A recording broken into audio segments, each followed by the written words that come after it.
Yes hello guys, मैं Isha Gupta again आपके अपने यूट्यूब चैनल टॉपर साहित्य से अपने बड़े इंपॉर्टेंट टॉपिक के साथ में जो हम टॉपिक ऑलरेडी कर रहे हैं हम उसी को ही आगे कंटिन्यू करने के लिए आई हूँ। और इसमें अब देखो आप हम जो कर रहे थे वो हम एचसीएफ और एलसीएम कर रहे थे, है ना। तो एचसीएफ और एलसीएम को ही हम आगे और कुछ ऐसे फर्दर में क्वेश्चंस आपको आज बताने वाली हूँ जो कि बहुत बार क्वेश्चंस रिपीट होते हैं, डिफरेंट डिफरेंट टाइप्स हम लेके आ रहे हैं, है ना। तो जैसे मैंने पहले आपको बताया कि व्हाट इज एचसीएफ एलसीएम, फिर मैंने आपको एचसीएफ एलसीएम का रिलेशन बताया। ऐसे ही बहुत सारे क्वेश्चंस और भी हैं जो आपको बहुत हेल्प करने वाले हैं। तो उसमें कुछ एक क्वेश्चंस आज मैं आपको बताने वाली हूँ। तो जिसमें अब मैंने जो आपके सामने जो क्वेश्चन है वो ये क्वेश्चन है कि आपको दिया हुआ है एचसीएफ ऑफ टू नंबर्स। जब आपको एचसीएफ गिवन है, ठीक है, और आपको एलसीएम गिवन है पर आपको नंबर्स नहीं पता। अब आपको एचसीएफ एलसीएम दोनों पता है but you don't know the numbers, है ना। कल हमने किया था कि आपको रेशो पता थी, आपको एचसीएफ पता था, आपने एलसीएम और नंबर्स निकालने थे। अब आपको नंबर्स ही नहीं पता, you have to find out numbers, है ना। तो आपको एचसीएफ और एलसीएम पता है, देन आपको क्या करना है। ओके, तो अब इसके अंदर आपके पास क्या है, आपके पास क्वेश्चन है HCF of two numbers each having 3 digit is 17। मतलब आपको ऐसे दो नंबर जो 3 डिजिट नंबर है पहली बात, और उनका जो सम है सॉरी जो उनका एचसीएफ है वो क्या है, 17 है, राइट। अब अगर मैंने कल एक चीज बताई थी कि जब आपका एचसीएफ जो होता है वो आपको गिवन होता है तो आपको वो जो नंबर सपोज करने हैं वो आपको क्या सपोज करने हैं, नंबर आप सपोज करेंगे। लेट फर्स्ट नंबर जो है वो 17a हो गया, क्योंकि वो दोनों के अंदर प्रेजेंट रहने वाला है तो दैट मीन 17 का फैक्टर होगा, सॉरी 17 का मल्टीपल होगा, इसलिए 17 का मल्टीपल है तो 17a। ऐसे सेकेंड नंबर में भी वो कॉमन है इसलिए वो 17b होगा, राइट। हो सकता है A1 हो, ऐसा भी हो सकता है, जरूरी नहीं है। तो पर यहाँ पर जो फर्स्ट नंबर है वो 17a। जब भी आपको एचसीएफ दिया हुआ है तो आपको एक चीज हमेशा याद रखनी है कि आपने एचसीएफ को उसके मल्टीपल की फॉर्म में लेना है, ठीक है। तो ये 17a और 17b आ गया। अब आपको एक चीज और दे रखी है कि जो इसका एलसीएम है वो 714 है, राइट। अब एलसीएम की बात देखो, अगर मैं इन दोनों नंबर्स का एलसीएम निकालूं तो मैंने कल भी आपको एक चीज बताई थी अपनी लास्ट वीडियो में कि 17a और 17b का अगर आपको एलसीएम निकालना है तो ये चीज तो देखो कॉमन है, तो इसलिए हमने इसको तो लिखना है एक बार, और जो बाकी आ जाते हैं उनको भी आपने ले लेना है। तो 17ab जो है इसका एलसीएम है, और ये जो एलसीएम है ये आपको दिया हुआ है, इट इज 714, राइट। तो अब इसमें क्या करेंगे, A B is equal to क्या आ जाएगा, 714 अपॉन 17, 17 वन सा, 17 फोर सा एंड 17 टू सा, यानी A B is equal to 42, right. अब आपके पास क्या बोला उसने कि HCF of two numbers each having 3 digits, है ना। अब आपके पास ए बी आ गया, प्रोडक्ट आ गई दो नंबर्स की 42। अब दो नंबर्स की प्रोडक्ट 42 कब होती है, या तो वो 42 और 1 हो, या क्या हो सकता है 2 और 21 हो, या 3 और 14 हो, या 6 और 7 हो, और कुछ, या 14, इसको उल्टा कर सकते हैं, है ना। और तो कोई नहीं बनता, 7 6 जा 42, 14 3 जा 42, 21 2 जा 42, 42 1 जा 42, राइट। अब अगर आप देखें हमें क्या बताना है, नंबर्स बताने हैं। अब आप क्या करेंगे, जब आप इसको आपने नंबर्स बताने हैं, ये तो ए और बी है ना आपके पास, अगर आपको नंबर्स बताने हैं तो आपको 17a और 17b बताना है। जब आप इसको मल्टीप्लाई करेंगे, देखो 42 को, तो 17 इंटू 42, 17 इंटू 1, देखो हमने मल्टीप्लाई करने की देखने की जरूरत नहीं है, 17 इंटू 1 17, वो तो 2 डिजिट नंबर है पर हमें तो 3 डिजिट नंबर वाले चाहिए। फिर हम क्या करेंगे, इनको करेंगे। जब हम इसको 17 इंटू 6 करेंगे, 17 इंटू 7 करेंगे, तो आप देखें 17 इंटू 6 102, 17 ये 119, ये 3 डिजिट नंबर है, राइट। 3 डिजिट नंबर है ये, ओके। और अगर मैं इस पे आगे जाती हूँ तो 17 2 जा 34, ये भी नहीं है। अगर मैं यहाँ जाए 17 3 जा 51, ये भी नहीं है। दैट मीन्स हमारे पास सिर्फ ओनली वन पेयर लेफ्ट है, 102 और 119, यानी these are the numbers whose HCF is 17 LCM is 714 और साथ में आप देख सकते हैं ये 3 डिजिट नंबर भी हैं। देखो 2 डिजिट नंबर बहुत सारे थे, है ना, हमने पेयर्स और भी निकाले 2 डिजिट नंबर के थे, बट उन्होंने बोला था कि आपको ऐसे नंबर जो 3 डिजिट नंबर है, तो इसलिए हमने 3 डिजिट नंबर जो है हमने बाकी सभी पेयर्स को रिजेक्ट कर दिया और हमने क्या ले लिया 102 and 119, right, correct. I hope ये समझ में आ गया होगा। एक बार हम दोबारा से वाइंड अप करते हैं कि आपको HCF of 2 numbers each having 3 digit 17 LCM निकालना था। एचसीएफ आपको 17 दे रखा है, एलसीएम आपको 714 दे रखा है, you have to find out the numbers और वो नंबर जो 3 डिजिट नंबर है। तो हमने क्या किया, सबसे पहले हमने सपोज किया कि 17A और 17B जो है वो 2 नंबर्स हैं, हमने ये ले लिया। उसके बाद में 17A और 17B क्यों लिया था, बिकॉज एचसीएफ 17 था तो दोनों में कॉमन फैक्टर होना चाहिए। उसके बाद में एलसीएम आपको बोला हुआ है कि 714 है, इसका मतलब क्या हुआ कि 17AB इक्वल टू 714, क्योंकि एलसीएम ऐसे ही निकालते हैं हम, कॉमन फैक्टर ले लेते हैं और बाकी भी ले लेते हैं।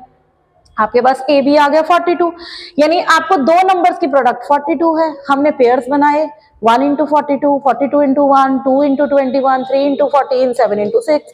फिर हमने देखा कि हमारे पास तो ये पेयर ए बी के आए हैं ना, बट हमें तो 17A और 17B चाहिए, तो हमने 17 से मल्टीप्लाई करके देखा so that we can find out the 3 digit number. ठीक है, तो 3 डिजिट नंबर हमारे पास जब हमने किया तो ये आ रहे हैं, तो this is the right answer. ये 102 एंड 119 जो है ये आपके पास 2 नंबर्स ऐसे हैं जो 3 डिजिट नंबर्स भी हैं और प्लस इनका सम जो इनका जो एचसीएफ है वो 17 है और एलसीएम जो है वो 714 है। ठीक है, तो ये आपको क्लियर हो गया होगा, है ना।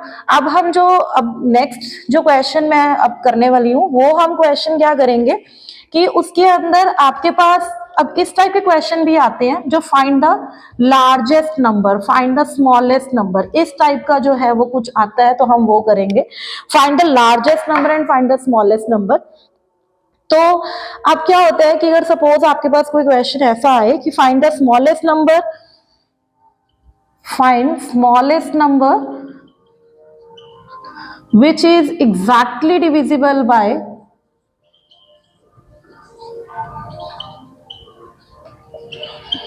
कोई भी आपको 2, 3 या 4 नंबर दे रखे हैं। सपोज आपको दिया हुआ है 12, 24, 36 और 48, you are given this number और आपको बोला है leaving the remainder 1 in each case, आपको ये बोला है कि उसमें रिमाइंडर 1 जो है वो हर केस में लीव की है, राइट। अब देखो इसके कई तरीके होते हैं, आपको ऑप्शन दे रखी होती हैं, आप बड़ा इजीली कर सकते हो। जो ऑप्शन दे रखी होगी ना आपको, अगर बहुत वैसे अगर आपको देखना है तो आपको ऑप्शन दे रखी होती है, आपने क्या करना है बारी बारी से उस ऑप्शंस को ना सबसे डिवाइड करके देखना है ना। एक तो ये तरीका होता है, सबसे डिवाइड करके देखोगे, अगर रिमाइंडर 1 आता है तो that will be your answer. But it's ये जो होता है बहुत ज्यादा टाइम कंज्यूमिंग होता है। क्यों? क्योंकि आप क्या हर एक नंबर को डिवाइड करना पड़ेगा, 4 ऑप्शंस वहां पर है। फर्स्ट ऑप्शन पे अगर आप डिवाइड करेंगे तो हमें 4 नंबरों से करना पड़ेगा, फिर सेकंड में भी 4 से, तो मतलब it will consume much more time. तो उसकी बजाय अगर हम ये करें कि हम इसका क्या करें, सबसे पहले अगर स्मॉलेस्ट नंबर बोला है तो you will find out LCM. आप क्या करेंगे 12, 24, 36 एंड 48 का एलसीएम फाइंड आउट करेंगे। ठीक है, जब आप इसका एलसीएम फाइंड आउट करेंगे तो आपके पास कुछ रिजल्ट आएगा। तो इस टाइप से आपका कुछ बनने वाला है।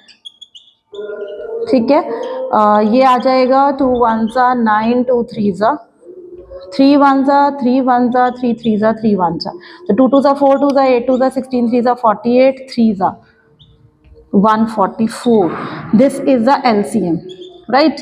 आपने एलसीएम निकाल लिया। जब भी आपको स्मॉलेस्ट नंबर निकालना है तो you have to find out LCM. Very first LCM निकाला, जो भी एलसीएम आएगा बस उसमें आप क्या कर देंगे 1 ऐड कर देंगे, क्योंकि आपको रिमाइंडर दिया हुआ था, तो 145 is the answer, this is answer. वहां पर आप हर एक ऑप्शन को आप इनसे डिवाइड करके जिसमें रिमाइंडर 1 आना था वो हम आंसर लेते हैं ना। यहां पर आपने सीधा एलसीएम लिया, एलसीएम लेके बस आपने उस रिमाइंडर को ऐड कर दिया, तो ये बहुत ही इजी हो गया, है ना। तो मतलब ये टाइम कंज्यूमिंग भी नहीं है, सबसे बड़ी बात, मुश्किल से 1 से 2 मिनट भी नहीं लगा इस क्वेश्चन को करने में, और हमने क्या किया इसका एलसीएम निकाल के उसमें रिमाइंडर ऐड कर दिया, राइट। अब ऐसे ही ये तो मैंने आपको बताया कि अगर आपके पास यहाँ पर विच लीविंग द रिमाइंडर आए, है ना। बट अब अगर सपोज आपके पास कुछ ऐसा आने वाला है, यहां पर ये बोला हो कि find the smallest number which when increased by 10, मतलब find the smallest number which when increased by 10। इसी में देखो स्टेटमेंट में थोड़ा सा चेंज हो गया।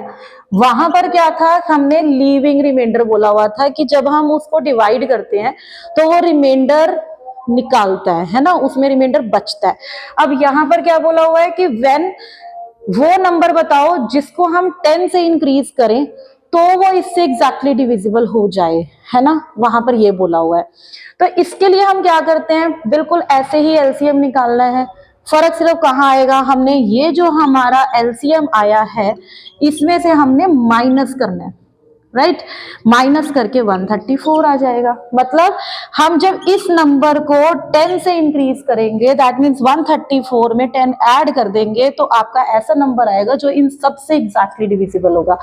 दोनों क्वेश्चंस में सिर्फ इतना ही डिफरेंस था। फर्स्ट क्वेश्चन में आपको बोला था कि आपको ऐसा स्मॉलेस्ट नंबर निकालना है which is exactly divisible by this one, leaving remainder 1 in each case.